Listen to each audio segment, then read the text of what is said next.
Do you condemn that phrase, globalize the intifada? That's not language that I use. The language that I use and the language that I will continue to use to lead this city is that which speaks clearly to my intent, which is an intent grounded in a belief in universal human rights. Do you condemn that phrase, globalize the intifada, which a lot of people hear as a call to violence against Jews? I don't believe that the role of the mayor is to police speech in the manner. Quickly, for the people who care about the language and who feel really concerned by that phrase, why not just condemn it? Ultimately, it's not language that I use. It's language I understand there are concerns about. Democrat socialist and New York City mayor candidate Zohran Mamdani, he was refusing to condemn that anti-Israel phrase despite being asked about it 3 times. The slogan is widely seen as a call for violence against Jewish people and has become a rallying cry at pro-Palestinian protests across the United States. Bryan Llenas is live from New York City Hall as this race is underway. Hi, Bryan. Dana, good morning. Well, New York City has the largest Jewish population outside of Israel, which makes these accusations of anti-Semitism against Zohran Mamdani and his response to those accusations particularly glaring. And it also appears to be giving pause to the Democratic Party's leadership, like House Minority Leader Hakeem Jeffries, a New Yorker who is still not endorsing Mamdani. We don't really know each other well. Our districts don't overlap. I have never had a substantive conversation with him. Globalizing the intifada, by way of example, is not an acceptable phrase, and he's going to have to clarify his position on that as he moves forward.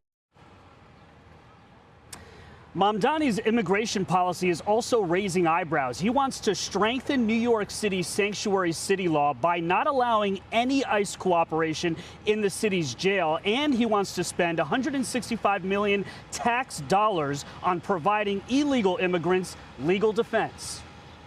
We have to stand up and fight back, and we haven't seen that from our current mayor. The NYPD's job is to create public safety in the city, not to assist ICE agents in their mission to attack the very fabric of this city.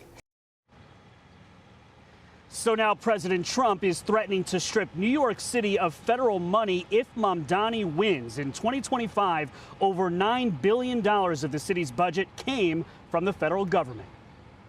He's a communist, and he's a pure communist. I think he admits it, but I can't imagine it. But let's say this. If he does get in, I'm going to be president, and he's going to have to do the right thing, or they're not getting any money.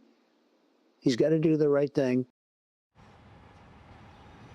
Mamdani doubled down yesterday that he is not a communist, but Republicans point out, Dana, that having government-run grocery stores is straight out of the communist playbook. Dana? All right. Bryan, thank you. So I want to bring in Lizzy Savetsky, friend of the program, pro-Israeli activist. And Lizzy, welcome back here.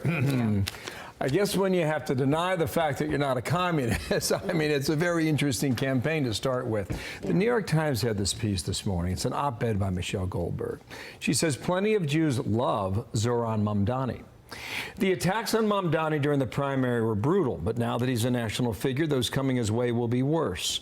His foes will try to leverage Jewish anxieties to smash the Democratic coalition, end quote. Is that the way it's going to go?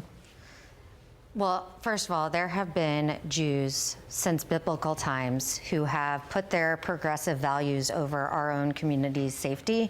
I call it suicidal empathy, and it is a problem, but I don't think it's enough of a percentage to really make an impact. You know, there are 960,000 Jews in New York City. I believe that we can turn out the numbers to help us save our city from Zohran Mamdani.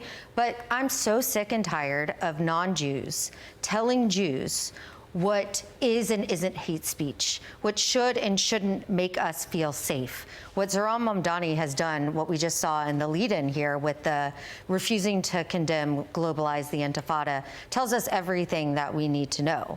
We know what an intifada is. It is terrorism against innocent civilians. How can you not condemn that? When we hear that as Jewish people, of course we feel anxious about that. And rightfully so, because we think about Boulder, about innocent Jewish people being lit on fire. We think about DC, this beautiful young couple who was murdered in cold blood as the perpetrator shouted, "Free Palestine." That's what those statements mean to our community. Why do you think that he refuses to condemn it? And he says, oh, well, that's not the mayor's responsibility. Well, look, we have to take a look at where he comes from. This is a guy who founded the Students for Justice for Palestine chapter at his university. This is a radical hate group. His mom signed a petition to prevent the Israeli actress Gal Gadot from attending the Academy Awards simply because she's Israeli.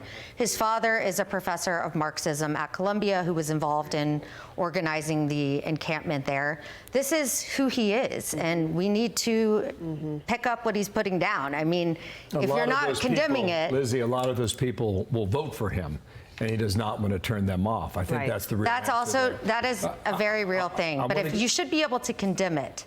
This is a call for violence against Jewish people. She tried 3 times to ask the question. The 4th question could have been, I've asked it 3 times. I have not heard a yes or a no. And you could have left it at that. But we did not get to number 4. We didn't get that. But he's going to get a debate here, and you're going to have an opportunity to do that yet again. I'm Steve Doocy. I'm Brian Kilmeade. And I'm Ainsley Earhart. And click here to subscribe to the Fox News YouTube page to catch our hottest interviews and most compelling analysis.